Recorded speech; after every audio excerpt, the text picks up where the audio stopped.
Nous venons d'aborder tout au long de ce cours une rapide introduction à l'analyse économique du droit. Nous avons successivement abordé sa définition, son origine, son histoire, ses contours méthodologiques, ainsi que les raisons de son rejet. Puis nous avons rapidement examiné une partie de son contenu.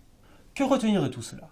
L'idée principale est qu'évidemment, nous ne pouvons plus concevoir, penser, imaginer, ni même appliquer le droit en dehors du raisonnement économique.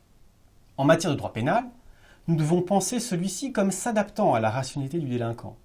L'intérêt personnel, le calcul coût-bénéfice, tout comme l'incompréhension de la raison de l'existence de la loi, constituent les causes fondamentales de la criminalité au même titre que celles mises en avant par les économistes, aussi surprenantes puissent-elles être, en témoignent les travaux de Leavitt sur l'avortement ou encore l'analyse économique du marché noir. Si économistes et juristes divergent encore sur pareil sujet, c'est qu'ils oublient trop souvent leur objectif commun, à savoir la réduction de la criminalité. En matière de droit du travail, le sujet est cette fois particulièrement sensible étant donné que les constats scientifiques s'opposent aux postulats politiques. La complexité du droit du travail, le salaire minimum, tout comme l'assurance chômage, peuvent constituer des causes du chômage.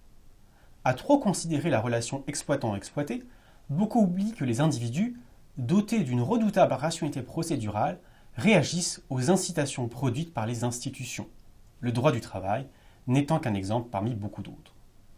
Concernant le droit des contrats, malgré une divergence constatée dans la définition du contrat, l'analyse économique du droit explique rationnellement le pourquoi du contrat avant d'expliciter son rôle. En encadrant juridiquement l'échange économique, le contrat permet de lutter contre l'incertitude quant au comportement du co-contractant, mais ne constitue pas un infaillible rempart contre l'inconnu. Il n'existe pas un modèle prédéterminé que la réalité se devrait de suivre. La fracture est assez nette entre les économistes et les juristes sur ce dernier champ de recherche. Ces derniers ne s'entendent pas sur la définition, mais peuvent diverger sur des points relativement importants, tels que la question du respect du contrat. En matière de responsabilité civile, enfin, il s'est avéré qu'un tel système juridique était économiquement indispensable face au problème des coûts de transaction soulevé par Ronald Coase et son théorème.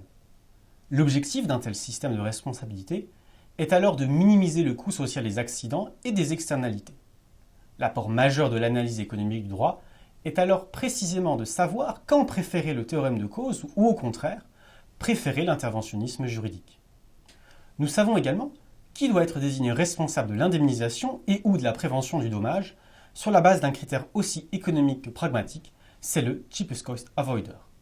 Bref, si nous prenons un peu de hauteur par rapport aux différents thèmes abordés et aux conclusions que nous en avons tirées, nous pouvons distinguer les deux grands objectifs de l'analyse économique du droit. Cerner les conséquences économiques du droit tout d'abord, afin notamment de s'assurer de la cohérence entre les objectifs poursuivis par le droit et les moyens qu'il met en œuvre. À ce titre, l'analyse économique du droit reste la meilleure méthode afin de mettre en lumière les éventuels effets pervers du droit, lesquels peuvent s'avérer contre-productifs. De ce point de vue, la matière s'inscrit dans la lignée du célèbre aphorisme de Frédéric Bastiat, à savoir qu'il y a ce qui se voit et ce qui se ne voit pas. Les deux premiers thèmes abordés, le droit pénal et le droit social, en sont l'illustration. Enfin, expliquer le droit, à savoir que l'analyse économique du droit permet de comprendre le pourquoi, la raison d'être de telle ou telle règle de droit. Pourquoi la responsabilité civile? Pourquoi le contrat? L'explication économique est d'une force pédagogique rare, en ce sens qu'elle table sur la rationalité. Si une règle de droit perdure dans le temps et l'espace, c'est à cause de la logique économique qui lui est sous-jacente. Il y aurait beaucoup plus de choses à dire sur l'analyse économique du droit, mais la technicité tant économique que juridique de certains aspects, thèmes et sujets de recherche n'est malheureusement pas accessible aisément.